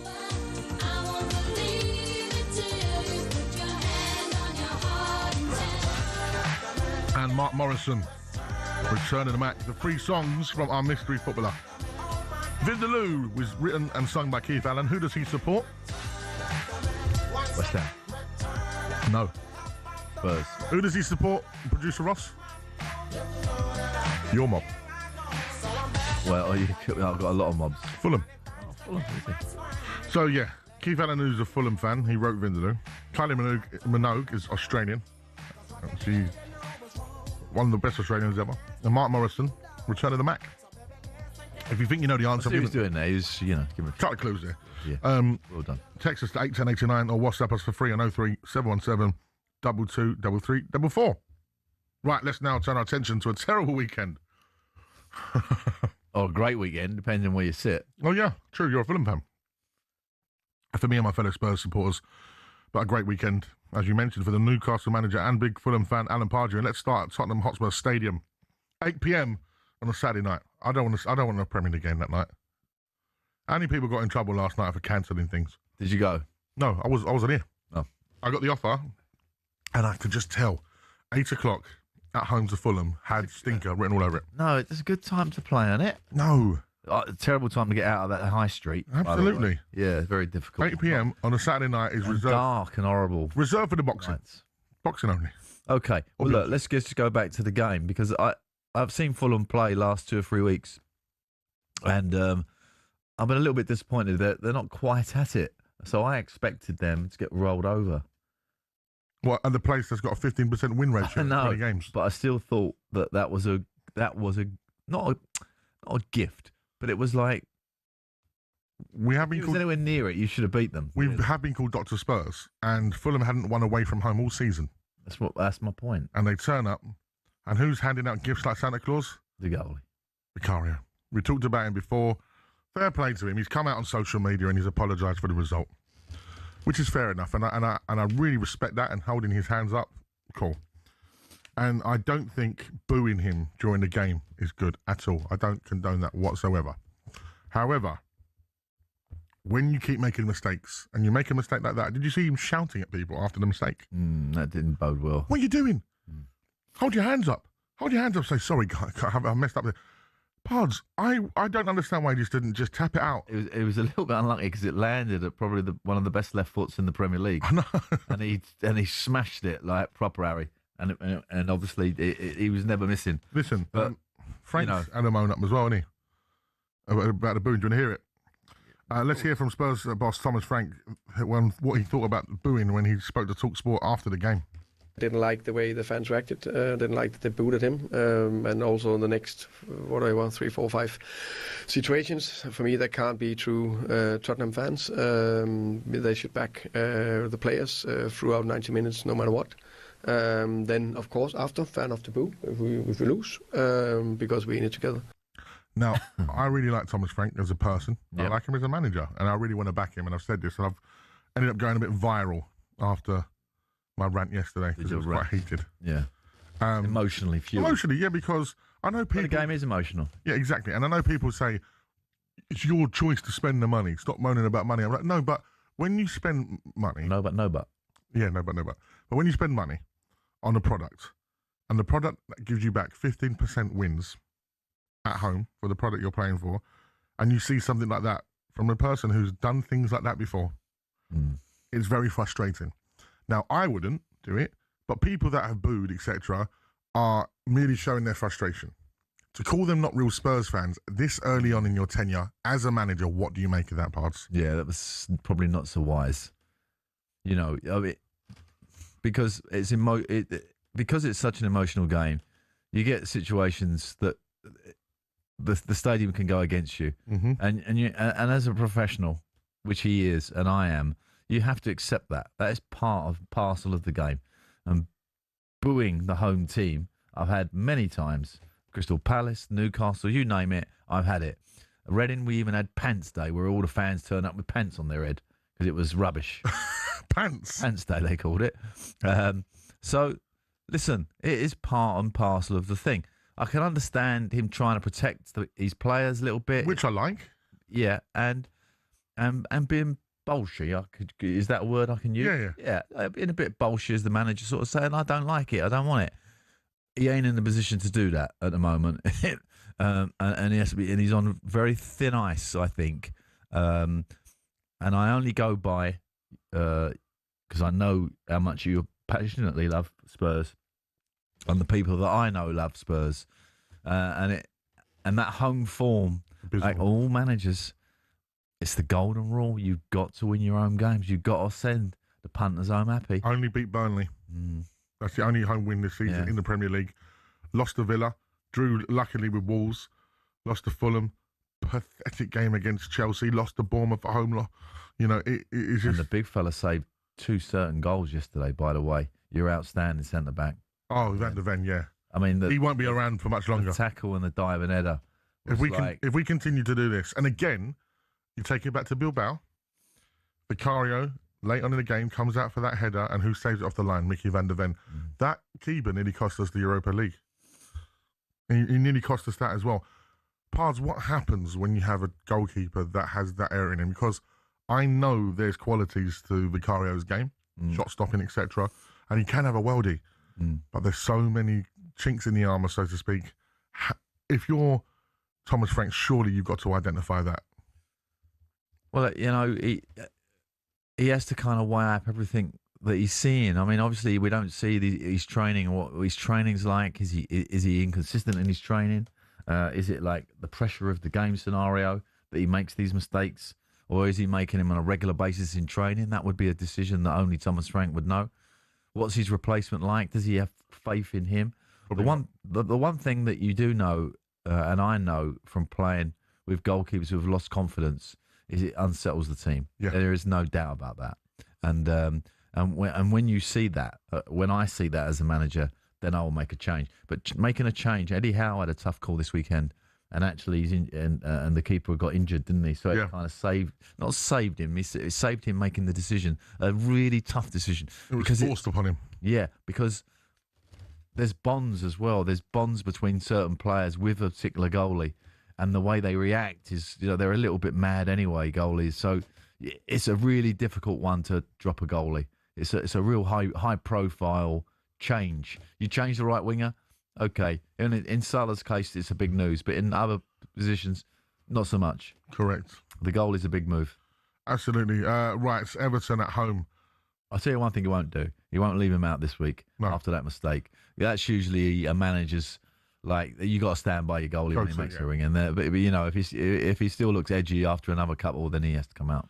Everton lost at home to who Spurs do have in the week away from home, Newcastle. So yeah, at Everton's new ground, Everton 1, Newcastle 4. Everton go from beating Man United with 10 men to losing to Newcastle.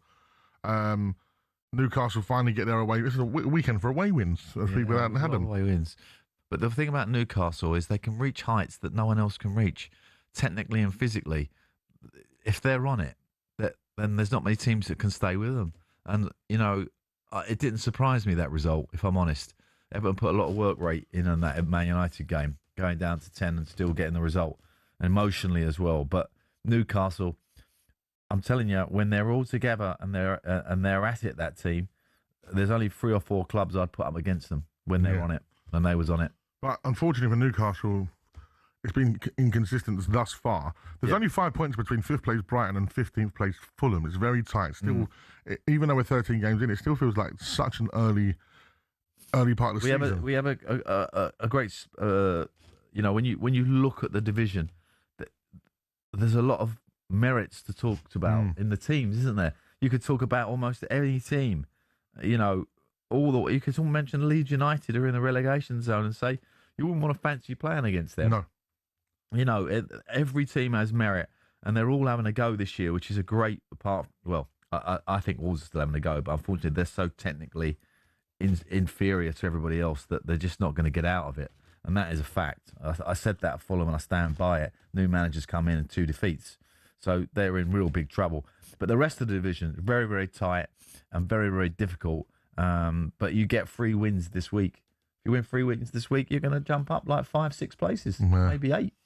Man City score late on to win 3-2. Leeds boss Daniel Farke isn't happy, says Manchester City bend the rules. Big statement, that. Well, it's true. They did bend the rules. The goalie went down, and I would say it was a phantom injury, so that everybody could, you know, have that kind of chit-chat with the manager and get the team ready to push for the last moments. And it is something that does happen. I've never used it, if I'm honest, I haven't. But it has happened in games that I've managed where we've had an injury and then you get all the team over. It's a great opportunity for you. Of course, it's like a timeout in basketball. Yeah, of course. So I think genuinely it does happen. That one did look a little bit suspicious. I'm sure Pep would have a different view. Yeah, absolutely. Don't forget, on Tuesday, Newcastle hosts Spurs in the Premier League, live on talkSPORT. 1 of 10 Premier League games live across the talkSPORT network. Details on the talkSPORT website, talksport.com. Coming up next with the final word on all the weekend's action. Talk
That's right, it's the final word phoning here on talkSPORT of Majestic and former West Ham gaffer Alan Pardew. Now, let's turn our attention to a huge second Ashes test that starts this week after that crazy loss in the first test after 2 days.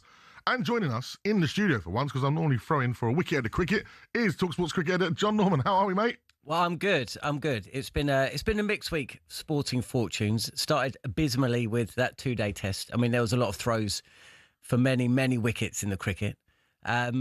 And to be honest with you, I mean, cricket fans are usually pretty mild-mannered a lot, but I've never known England cricket fans to be as furious as they've been over the last week or so. I mean, it was actually quite an eye-opener. So for those that haven't been following, why have the England fans been so furious? Well, it's a good question because, England fans should be used to England losing cricket games, especially over the last, I mean, the record's been okay in the last few years, but I mean, there's been some pretty poor days if you're an England cricket fan over the last 10, 20, 30 years, 40 years. Yeah, absolutely. But this one, I mean, from a position of such strength, after 4 sessions or the first session of day 2, to then lose quite so dramatically against the old enemy in a game which really most people felt England had to win to have a good chance in the Ashes. A lot of people out there, 10, 20,000 English out there. Yeah. And then suddenly they're scratching their heads wondering what they're going to do in Perth for 3 or 4 days. So, cricket's pain was Western Australian tourism's gain, I guess. But yeah, it was bad, really bad. And so, we're going to be talking a bit about that. I mean, I don't know what... I mean, you must have been pretty angry yesterday. I know you were after the comments from Thomas Frank, but then it was last weekend as well.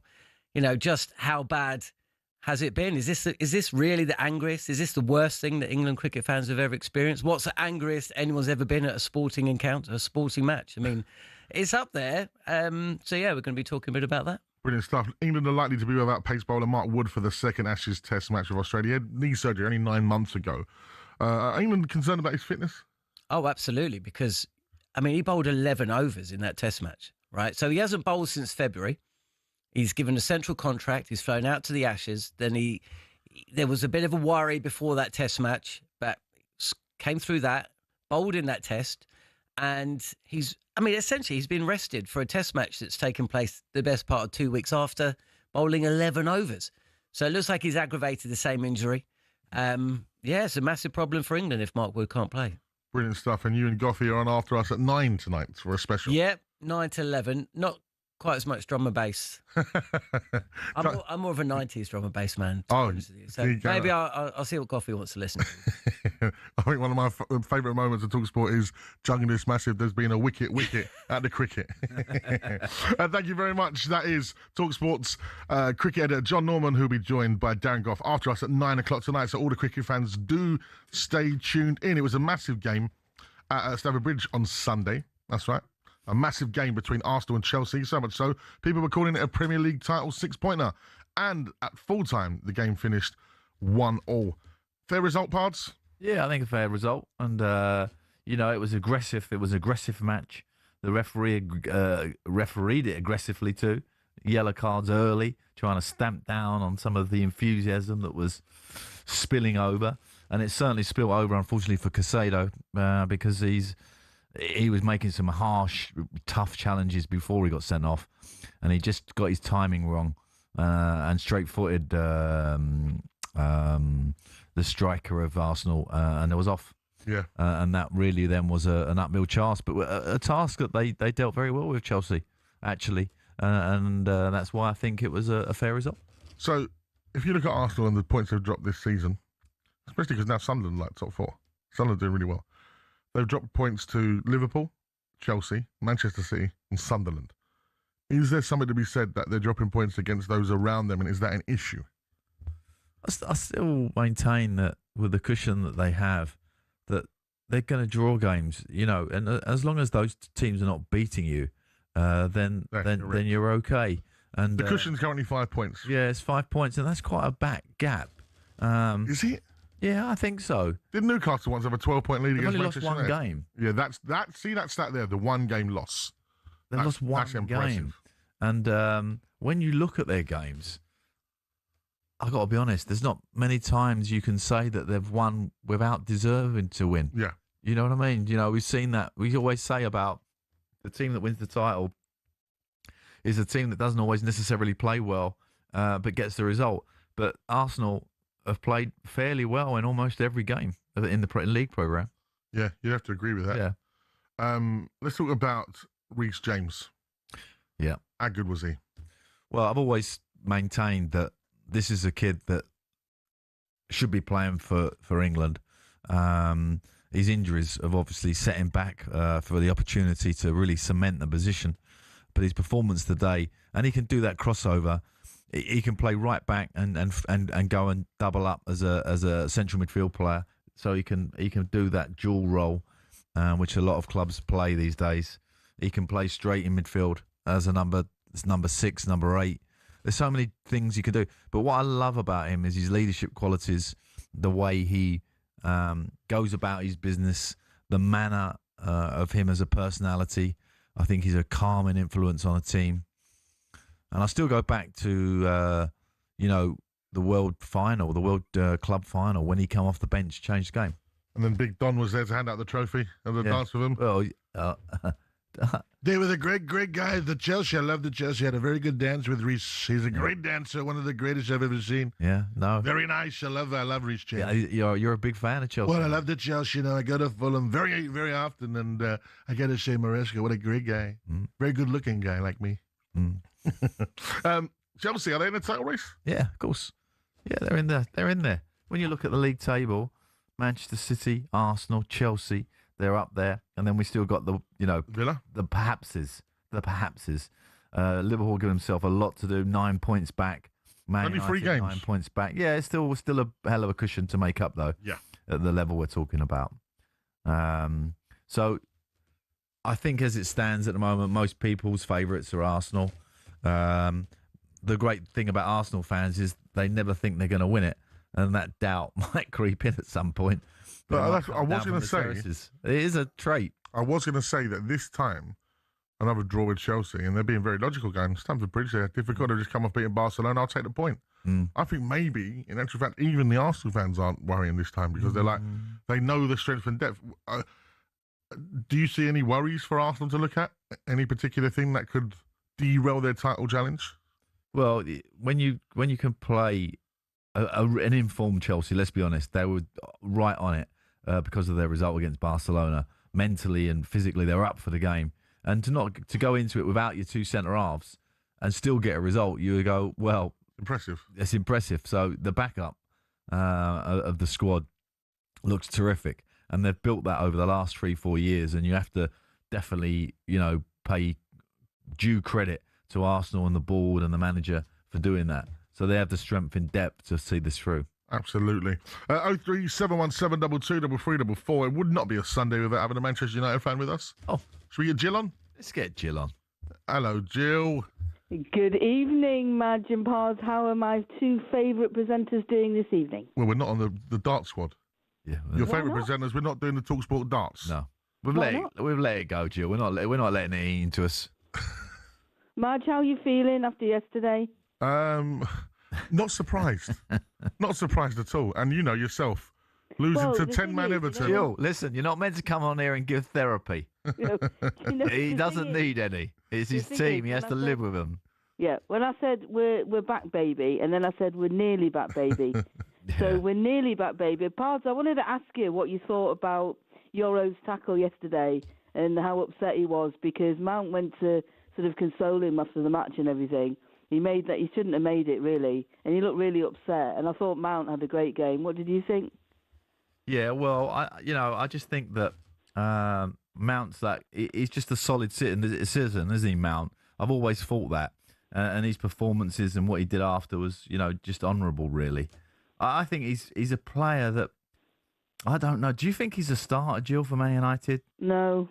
I don't think he's a starter, but he's young, and I just worry with these young players when they make mistakes like that. What do you do? Do you put them on the bench? Do you bring them back on? Yeah.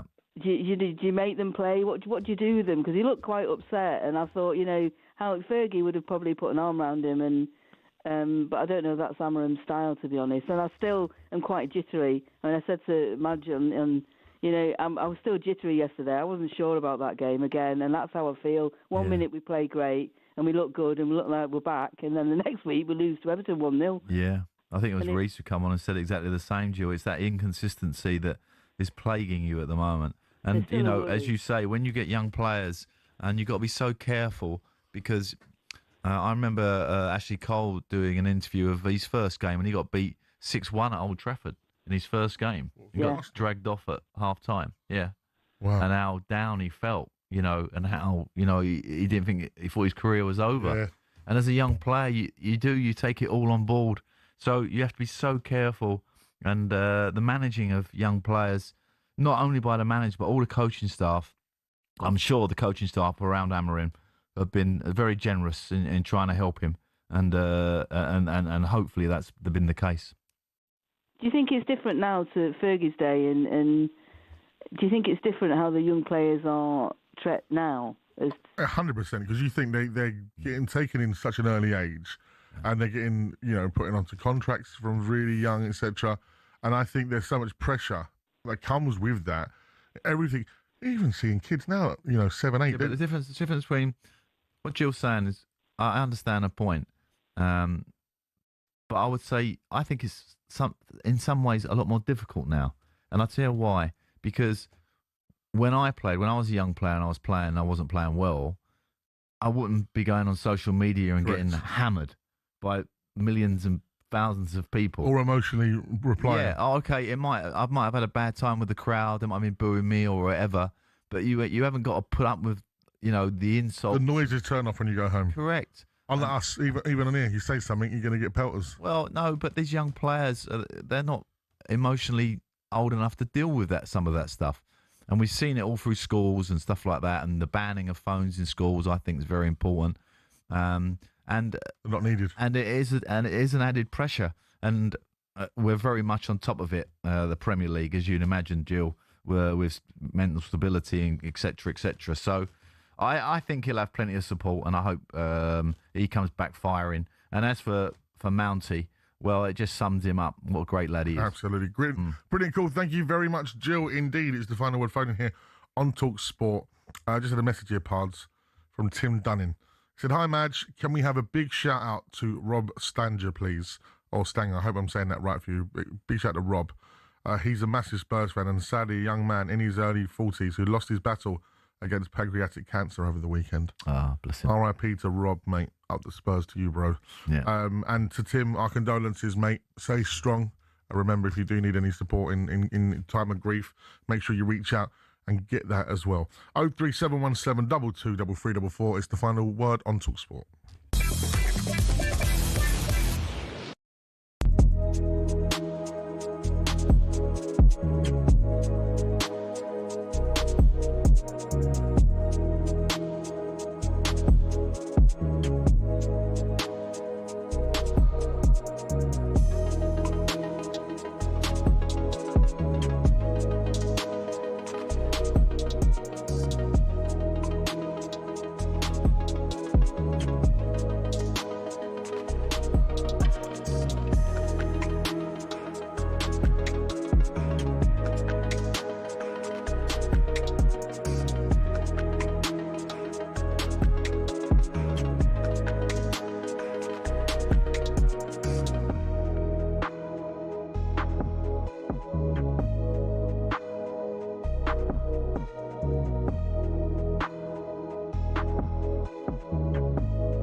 So, song number 1 of our mystery footballer quiz was Vindaloo, sung and written by Keith Allen, who's a Fulham fan. Then our favourite Australian, one of our favourites, Hand on Your Heart by Kylie Minogue. And then the Mac himself, Mark Morrison, Return of the Mac. What a tune. So, the answer, of course, Pards, was... Who was it? Mark Schwarzer. Mark Schwarzer. First person who got it right was Dan, the Stoke fan. Why was it Mark Schwarzer? Don't know why. Played for Fulham? Yeah. Oh, the 3 songs, what they meant. Yeah. Well, yeah, he played for Fulham. He's an Aussie. Yeah. And the last one was his name, Mark. Yeah, there you go. Simple as that. That's why it's the best. I never get my head round the quiz. I still prefer the 3 tunes coming in separate as well. Yeah. Because I don't like, I think we should have a little editorial meeting. Anyway, at least a great servant for Fulham. Great player. And one of the Aussie greats. And the Aussies used to produce so many players, Tim Cahill, etc., etc. Not so many. Who else? Viduka? Oh, we've had some brilliance. Gary Cahill we've already mentioned. What about that goal he got in the World Cup? Oh. Oof, what's the goal that was? Harry Kill was Aussie, wasn't he? Harry Kill, yeah. Brilliant. Right, and talking of Down Under, there's a preview of the second Ashes test straight after us with England legend Darren Goff and talkSPORT's cricket editor John Norman. But now, let's take a look ahead to a week in the Premier League, a whole fixture schedule. I'm going to tell you exactly what's going on. So, on Tuesday, we've got Fulham against Manchester City. That's on talkSPORT 2. Bournemouth against Everton's on Talk Radio. It's a Talk Radio exclusive. And Newcastle against Tottenham is a talkSPORT exclusive. So, across the network, we've got full coverage. And then on Wednesday, we've got a talkSPORT exclusive of Arsenal against Brentford. Brighton against Villa. It's on the talkSPORT app. And we've got some big names in here, by the way. I don't know why not playing darts. Stuart Pearce, why ain't he playing darts? Sam Matface, Adrian Durham, Troy Deeney. Or was Troy in the darts? No, he's not in the darts. No, that's unbelievable. But Burnley... Jim Proudfoot, Dean Ashton. Big names. Big names. Burnley take on Crystal Palace. That's on the talkSPORT app as well. Wolves against Nottingham Forest. That's a big sort of 6-pointer down there. That's on the talkSPORT app. talkSPORT 2, Liverpool take on Sunderland. And Talk Radio exclusive is Leeds against Chelsea. Then Thursday, Manchester United take on West Ham. It's a talkSPORT exclusive. And you can download the talkSPORT app and hear... Do you know the game that really sort of gives me, I don't know what's going to happen? Liverpool-Sunderland. Yeah. Yep. At Anfield as well. Because Sunderland got such energy, right? I think they've played with more energy, almost as much as Chelsea, right? That sort of energy they put on the pitch. And that's going to be a tricky old game, that. I think so. Yeah. Sunderland they burst out of transition so quick. Wait, they were 2-0 down against Bournemouth. Yeah. And won 3-2. They are a team that I would not want to play right now. They're on an ascendancy. Yeah. And Liverpool, where are they back? Are they not back? A bit like Man City. We don't really know, do we? Pards, how many games do you need to win in the Premier League to stay up? 10. How many have Sunderland won? 6. Over halfway there. Not even Christmas. Yeah. Sunderland are in the Premier League next year? I would have thought so, yeah. Yeah. And looking at them as a team, I would say definitely yes, unless they have a major injury crisis. But I don't see it. I think they've got the energy, I've got the belief, and they've got the technical quality as well. They're a tough team. Absolutely. Coming from a Newcastle manager. Speaking of Newcastle, Spurs head to St James's Park, where we've been woeful in recent times on Tuesday night. That is live on talkSPORT, 8:15 kickoff. Can you see anything other than a Newcastle win? I can't. Nope. And then where does that leave Thomas Frank then? Good goal by Kudos, by the way. Yeah, good player. Yeah. And he's a big hope for you, isn't he? He's the only one that offers me real threat going forward. And the big guns still on the sidelines are some way away. After every international break, is Solanke is rumoured to be training. One of them ones. Yeah. We have the worst injury record in Europe. No. Yeah, it was a stat come out the other day. We was top of the table. How could someone put that together? It wasn't Ted. No. But yeah, it was number 1. No, I'm not having it. Terrible. Anyway, let's move on. Why? I don't want. He's an old school barn buster. I was about Leeds. Chelsea, yeah. Leeds, Chelsea. That's old school. That's proper old school. What was the big names back in the day that used to play for Leeds? Lorimer, Bremner, that era. Yeah. What about the Peter Osgood? Peter Osgood. That's who I was thinking of. You're thinking about the classic cup final game. I had Peter Osgood train me a couple of times. Did you really? Yeah. When I was on a holiday, he was doing a football camp somewhere. He was like a god when I was young. Was he? Yeah. Like he'd be strolling down the King's Road. He was the man. Wow. You know, like John Travolta when he strolls down the road with a paint bucket. That was Peter Osgood. He was that good. Proper player. Yeah, very good. Brighton, Aston Villa. So if Villa go and win this, they then play Arsenal at home at Villa Park, 12:30 on a Saturday. The confidence that they will have going into that. But Brighton, mate, they are doing well once again. Danny Welbeck is older than the manager. Their forward is older than the gaffer. Have you ever had that? Yes, I have actually, because Steve Coppell was a manager of Crystal Palace when he was like 28. That was bizarre, isn't it? He retired early because of injury. We had a few players. Jim Cannon, I think, was older than Steve Coppell. I might be wrong, but I think that was about right. Did that change the dynamic at all? Not really. Steve was quite calm and good about anything like that. He handled the situation very well for a young manager, and obviously went on to be a top manager. Yes, so where are we now in next? Man United, West Ham. That's massive for West Ham. Because I'll tell you what's going to happen. You got Wolves against Nottingham Forest. So someone there is going to be dropping points or going forward. I think Wolves will drop points. They're on 2 points. That means Nottingham Forest are gaining points.